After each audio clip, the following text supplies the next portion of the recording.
Well, a huge earthquake, one of the strongest recorded in modern history, has triggered tsunami warnings across large parts of the Pacific. The 8.8 magnitude quake struck off the coast of far eastern Russia. There are warnings of aftershocks and waves of up to 4 metres reported there. It also sparked tsunami warnings of varying levels across much of the world. The highest warning levels were in place in Hawaii and also across most of Japan. They have now been downgraded. There have also been alerts and warnings of differing levels across the Pacific. Alaska, the west coast of America, Mexico, Ecuador, Peru, Indonesia, the Philippines, Guam, the Galapagos, Micronesia, Taiwan, even New Zealand. Many have now been downgraded. Well, let's have a look at how the situation unfolded. The earthquake struck off Russia's Kamchatka Peninsula at 1:27 p.m. local time, nearly 2:30 in the morning here in the UK. People in the region immediately began sharing videos of themselves as their buildings shook. The region's governor called for people to remain calm. The earthquake, one of the most powerful ever recorded, caused some building damage in Kamchatka, but there have been no reports of anyone being killed, and no one was in this kindergarten you can see here at the time of the quake. Within hours, the tsunami began rolling in the nearby Sakhalin region. Houses on the coastline were flooded. Buildings across the coast were swamped by the incoming tide.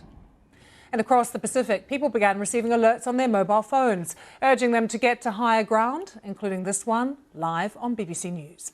I would say that a lot of the people that, sorry, we have a siren going off now. Well, as the tsunami warning spread, people in Japan, where memories of the 2011 Fukushima earthquake and tsunami are still fresh, were seen taking shelter on the top of buildings, away from the threat of any waves. Almost 2 million people were under evacuation orders. Japan now has downgraded its tsunami alerts for much of the country. And in Hawaii, people were caught up in the traffic as they tried to obey directives to get to higher ground. The warning there has also been downgraded to an alert. Some people have been told they can head home. The US mainland is the latest to have been impacted. Waves of up to 1 metre above tidal levels have also been recorded in Northern California. That's in the last few hours. But no major damage has been reported. Well, the area affected by the tsunami across Japan is absolutely vast. We are currently at the mid-level of the country's alert system. Our Japan correspondent Shaima Khalil says waves could hit suddenly as high as 3 metres. Dozens of waves have hit Japan's Pacific coast, and the reason why so many people have been affected by the evacuation order, nearly 2 million people, as you've mentioned, is because it covers a huge area of that coast, from Hokkaido in the northeast to Wakayama in the southwest. So a big area, really, where we've seen train lines in that coastal area have stopped.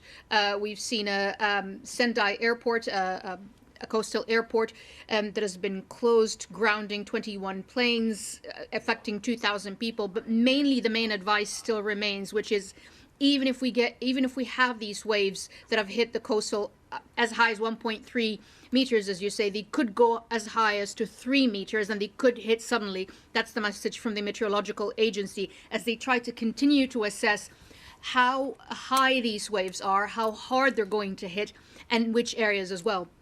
That's the situation in Japan. Let's speak now to Kim Hutchinson, a data scientist at the National Tsunami Warning Center in Alaska. Kim, good to see you. A huge amount of data, I'm sure, coming into you at the moment. Can you just give us an update of where we're at this very moment when it comes to the tsunami across the Pacific? Hi, yeah, thank you so much for having me.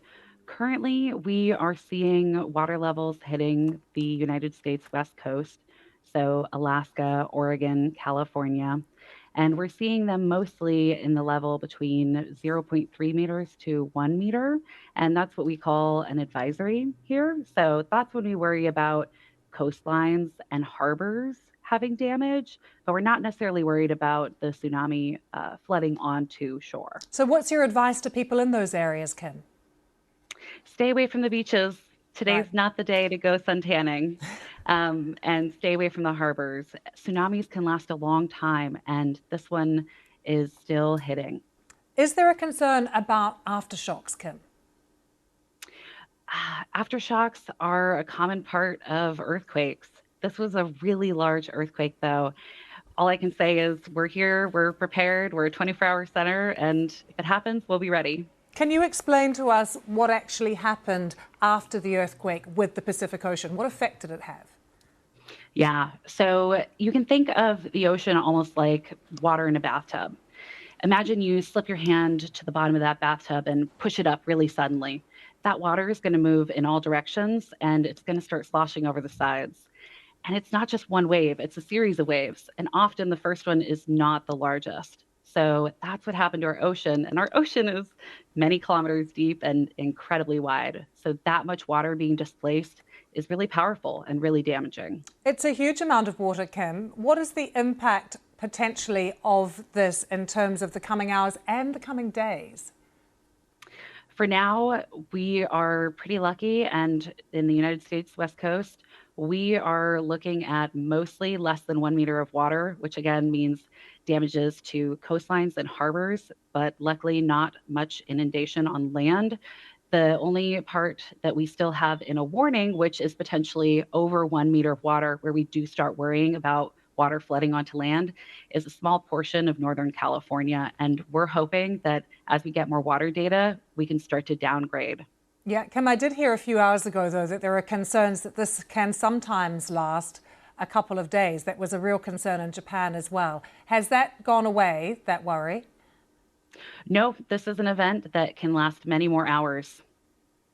And possibly days as well, do you think? Potentially, it's really hard to say Of at this course. point. Hopefully not. And what about the advisory warning systems, Kim? Have they all been quite successful? Are people happy with how the alerts have gone out this time? I hope so. To be honest, we're still getting inundated with earthquake information, water information. We're doing all the science, and that's what we're working off of. I can only hope that it went smoothly for the American public. And where does all your data come from? Most of it comes from coastal tide gauges that is run by the National Data Buoy Center here from NOAA, the National Oceanic and Atmospheric Administration of the United States. We also have things called DARTs, which are out in the deep ocean that are incredible tools to help us detect tsunamis.